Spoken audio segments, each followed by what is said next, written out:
Hello class, जैसा कि हमारा पिछला lecture type 1 error type 2 error था, वो आपको अच्छी तरह से समझ में आ गया होगा, क्योंकि टाइप 1 एरर्स और टाइप 2 एरर्स समझने के बाद ही आप जो है ये टॉपिक जिसे हम पढ़ाने जा रहे हैं पावर ऑफ हाइपोथेसिस टेस्ट, तभी समझ में आएगा। तो मैं एक बार रिकॉल करता हूँ, समराइज करता हूँ, कुछ बच्चों ने नहीं पढ़ा होगा। देखिए क्लास, सबसे बड़ी बात होती है कि आपको चीज़ें समझाना ज़रूरी है, जानना ज़रूरी है। सबसे पहली बात याद है कि सबसे पहली बात देखो कि लेवल ऑफ सिग्निफिकेंस होता क्या है। तो आपको बताए थे कि लेवल ऑफ सिग्निफिकेंस होता है जब हम अपनी हाइपोथेसिस को एक सर्टेन लेवल पे टेस्ट करते हैं। तो जैसे अगर हम 1% पे लेवल पे टेस्ट करते हैं तो यानी कि हमारा कॉन्फिडेंस लेवल 99% होता है, और जब 99% होता है तो उसका जो हम एरिया होता है एक्सेप्टेंस का, जो हम नॉर्मल डिस्ट्रीब्यूशन में बनाते हैं, ठीक है, वो 99 पॉइंट होता है। मतलब अगर डिवाइड करेंगे 2 पार्ट्स में तो 495 आता है, ये बता चुका था। और जो अल्फ़ा की वैल्यू निकलती थी वो -2.585 से लेकर के +28.5 निकलती थी। इसी तरह से क्लास अगर हम 5% पे लेते हैं तो हमारी अल्फ़ा की वैल्यू 1.96 अल्फ़ा प्लस और माइनस में आता है। अगर हम 1% पे लेते हैं तो फिर 1.64 आता था। इसको हम पढ़ा चुके हैं। जब आपको ये चीज़ समझ में आ गया है क्लास कि लेवल ऑफ सिग्निफिकेंस क्या होता है, लेवल ऑफ कॉन्फिडेंस क्या होता है, एक्सेप्टेंस एरिया क्या होता है और रिजेक्शन एरिया क्या होता है, वैल्यू क्या होती है, ठीक है, ये आपको समझा चुका था। इसके बाद बताए थे क्लास कि जब आप सैंपल साइज कलेक्ट करते हैं, डेटा कलेक्ट करते हैं, पॉपुलेशंस का जो मीन्स निकालते हैं या आप सैंपल का मीन्स निकालते हैं, तो आप ये देखते हैं कि वो जो सैंपल का मीन है, ठीक है, वो किस एरिया में पड़ रहा है। अगर वो सैंपल का मीन जो है पॉपुलेशन के मीन के इक्वल होता है तो हाइपोथेसिस को आप एक्सेप्ट करते हैं, अदरवाइज हाइपोथेसिस को आप रिजेक्ट करते थे। तो हमें यहाँ पर ये पढ़ना है कि एक्सेप्टेंस रिजेक्शंस की बात है, वो हम ऐसा क्यों करते हैं। हमने डेप्थ में पढ़ा चुका हूँ आपको कि टाइप 1 एरर टाइप 2 एरर। एक बार फिर से समझा देता हूँ।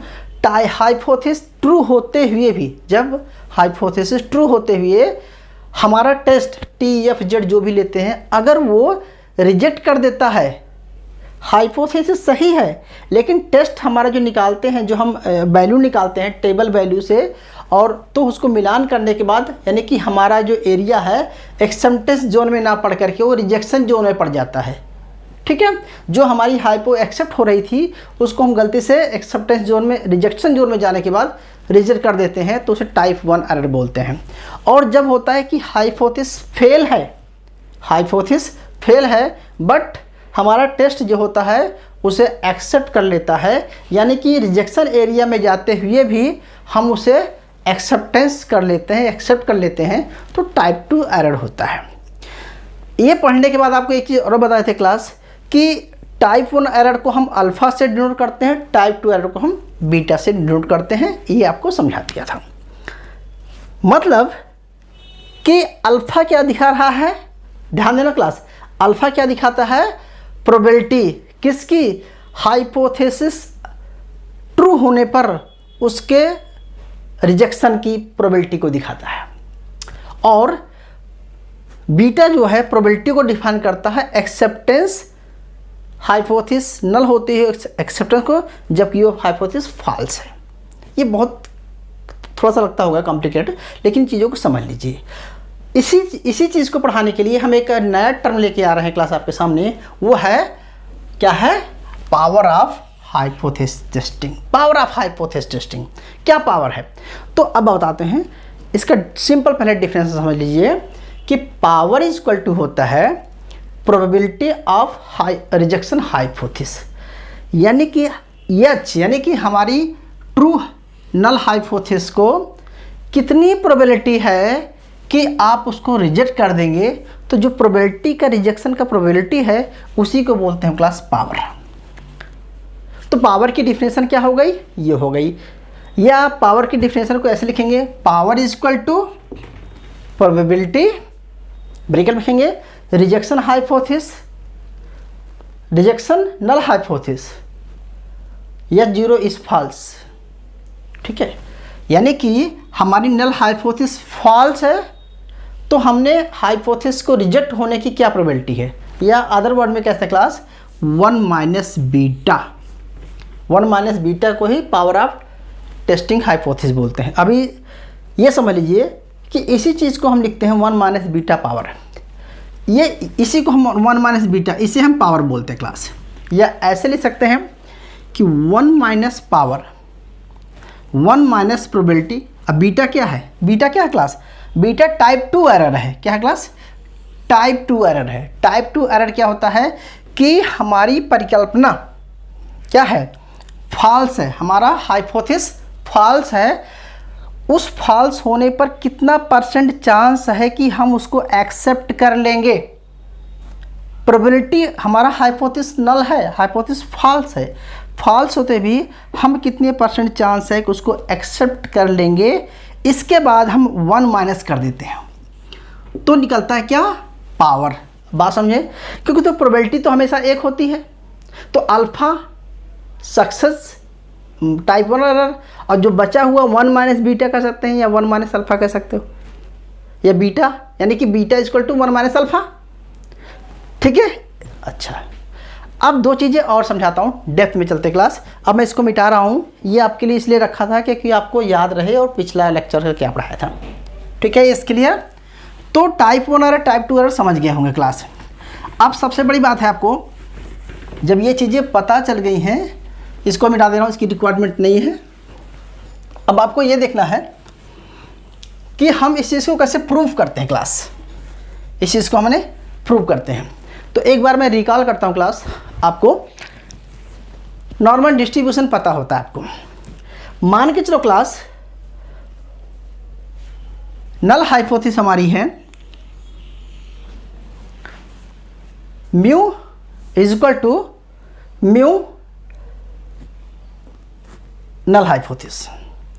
ये बराबर है, मतलब जो मीन्स है और जो पॉपुलेशन का मीन्स है इक्वल है। मान लो सैंपल का मीन और पॉपुलेशन का मीन इक्वल, ऐसा मान के चलो।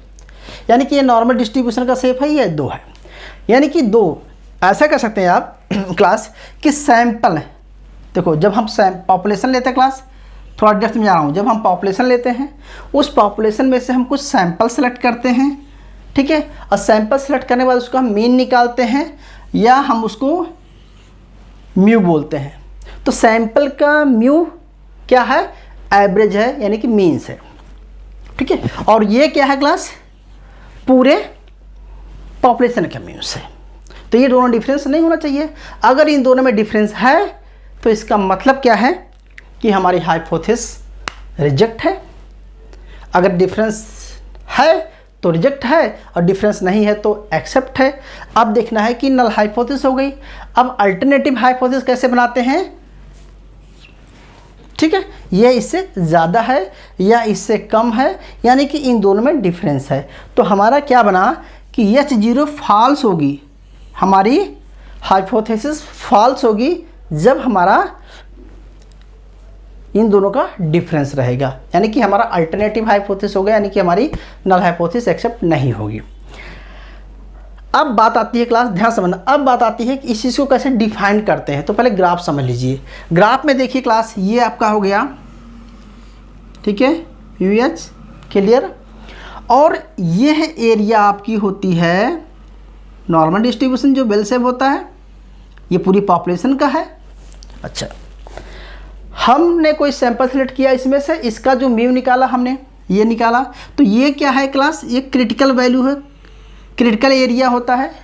मान के चलो हमने 0.5% पे ले रहे हैं, 0.5% पे ले रहे हैं, तो मान के चलो यहाँ पर है कि -1.96 जो भी आ रहा है, तो ये हमारा एक क्रिटिकल्स वैल्यू आ गई।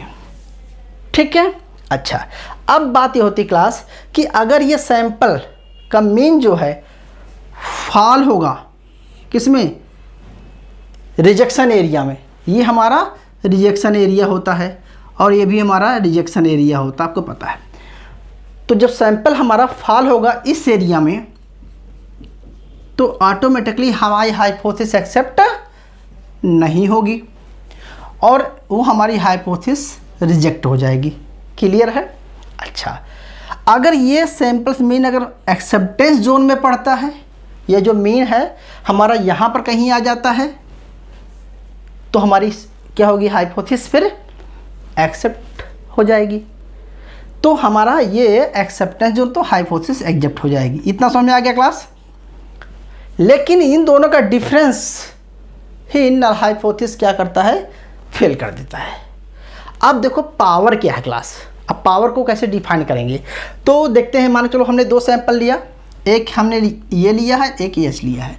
अब दोनों ग्राफ बनाया पहले से थोड़ा सा बना रखा था, ठीक है। ये देखो क्लास, ये पूरा हो गया, ये नॉर्मल डिस्ट्रीब्यूशन है पॉपुलेशन का, और ये पूरे इन्वर्स का।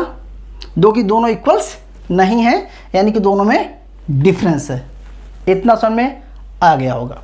अच्छा, अब देखिए क्लास, यहाँ पर इसका है S0 है और ये इसका वैल्यू है। अब दोनों का अपना लेवल होता है क्रिटिकल वैल्यू। अब क्रिटिकल वैल्यू मान के चलो क्लास, इसका यहाँ पर है, ठीक है। तो इट मीन्स जो म्यू की सी है यहाँ पर है, तो इसका यह एरिया क्या हो जाएगा, यह एरिया क्या हो गया क्लास, टाइप 1 एरर, मतलब रिजेक्शन में आ रहा है। अगर इसके अंदर में आ गया क्लास, ठीक है, मान चलो इसके अंदर में आता है, तब तो आपका एक्सेप्टेंस जोन आएगा। इस एरिया को हम बोलते हैं क्या, अल्फ़ा, यानी कि टाइप 1 एरर, ठीक है, गलती से। तो अल्फ़ा हो गया, वैल्यू हो गई, ठीक है। लेकिन इस पूरे एरिया को ध्यान समझना, इस पूरे एरिया को किसको, इस पूरे एरिया को बोलते हैं क्लास, हम क्या बोलते हैं, इस पूरे एरिया को बोलते हैं मतलब पावर।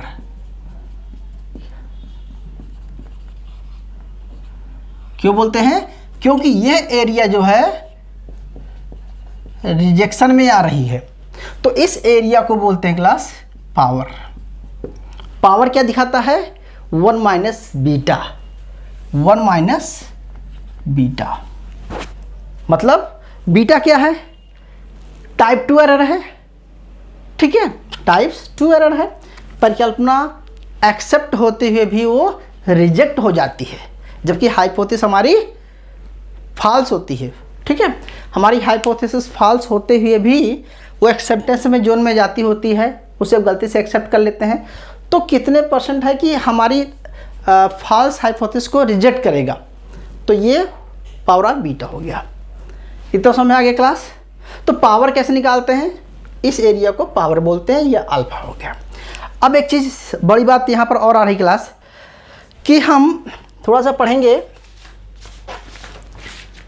क्लास, इसको पावर को इफ़ेक्ट करने वाले फैक्टर कौन कौन से हैं। तो फैक्टर के बारे में मैं आपसे बताऊंगा, एक एक फैक्टर हैं। अफेक्टिंग फैक्टर ऑफ पावर लिख लीजिए क्लास, ठीक है, अफेक्टिंग फैक्टर्स ऑफ पावर। अरे समझ गए होंगे ये सारी चीज़ें। तो अब कौन कौन से ऐसे फैक्टर हैं जो पावर को इंक्रीज या डिक्रीज कर देते हैं। तो सबसे पहला फैक्टर लेते हैं क्लास, सबसे पहला लेते हैं अल्फ़ा। अब ये देखिए कि अगर अल्फ़ा की वैल्यू, अगर अल्फ़ा चेंज हो जाएगा, अगर अल्फ़ा इंक्रीज हो जाता है क्लास, अगर अल्फ़ा इंक्रीज हो जाता है तो पावर क्या होगी ये बताओ। अगर हमारा अल्फ़ा इंक्रीज हो जाता है तो पावर क्या होगी, बढ़ेगी या घटेगी, इंक्रीज हो जाएगी। क्यों इंक्रीज हो जाएगी पावर, पावर हमारी इंक्रीज होगी, क्यों होगी देख लीजिए।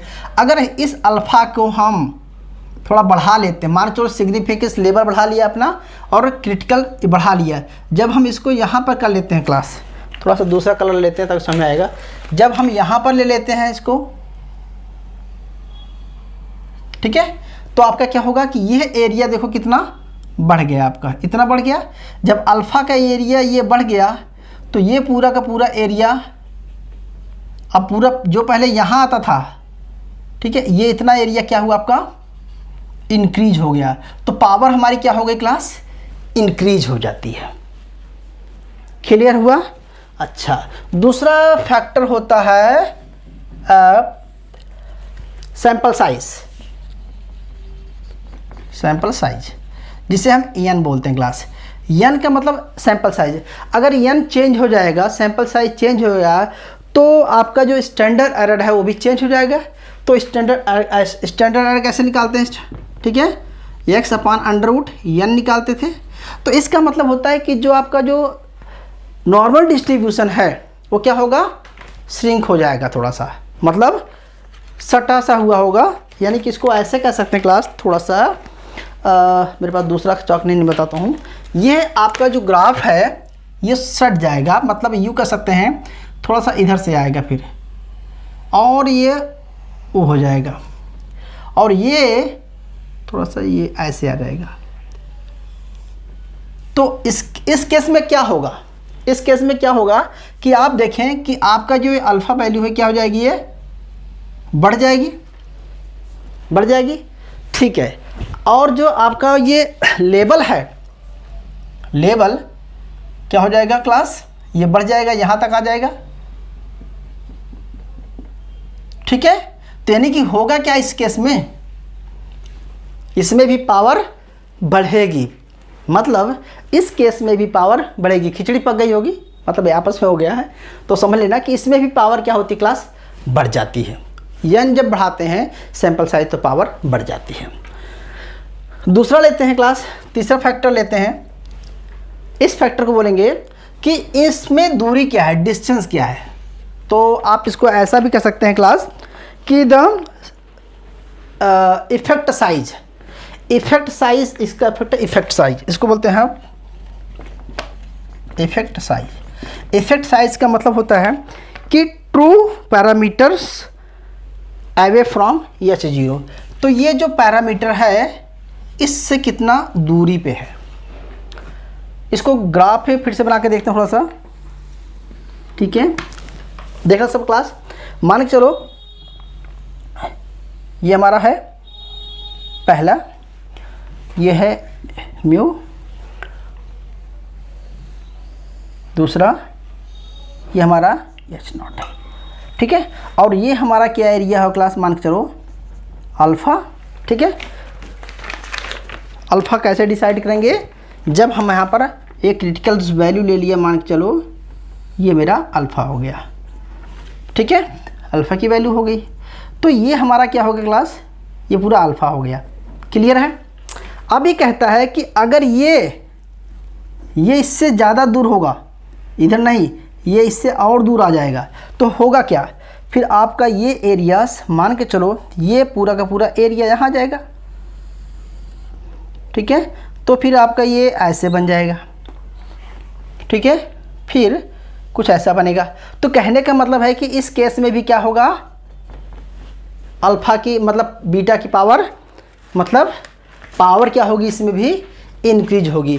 तो सिग्निफिकेंस हाइपोथेसिस पावर जो है, टेस्टिंग पावर जो है इंक्रीज हो जाएगी, क्योंकि ये एरिया बढ़ जाएगा। बात समझ में आई।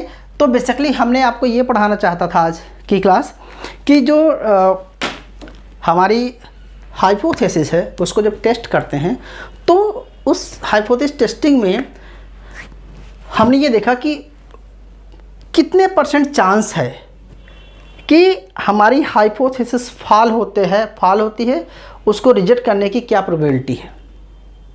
हमारी हाइपोथेसिस फॉल है, उसको रिजेक्शन करने की क्या प्रोबेबिलिटी होती है, जिसे हम 1 - बीटा बोलते हैं, और 1 - बीटा को हम पावर बोलते हैं। पावर किस पे इफेक्टिव होता है, डिपेंड करेगा अल्फ़ा साइज पे, डिपेंड करेगा नंबर ऑफ सैंपल साइज पे, डिपेंड करेगा साइज इफेक्ट पे। इससे क्या होगा, इन तीनों का कंबाइंड इफेक्ट यही रहेगा, इसमें से कुछ भी चेंज होगा तो उसकी पावर्स बढ़ेगी, तो रिजेक्शन करने का चांस बढ़ जाएगा। कि मतलब हमारी हाइपोथेसिस मतलब ट्रू होते हुए रिजेक्शन बढ़ सकती है, ऐसा भी कर सकते हैं, क्योंकि ट्रू है, अगर इस एरिया में फॉल्स ही नहीं होगा, इस एरिया में जाएगा तो हाइपोथेसिस हमारी रिजेक्ट होगी। ठीक है, उम्मीद करता हूँ समझ में आ गया हो क्लास। इसका न्यूमेरिकल क्वेश्चन आप खुद से देख लेना, अदरवाइज़ आप बता देना, मैं फिर से ट्राई कराऊंगा। Thank you.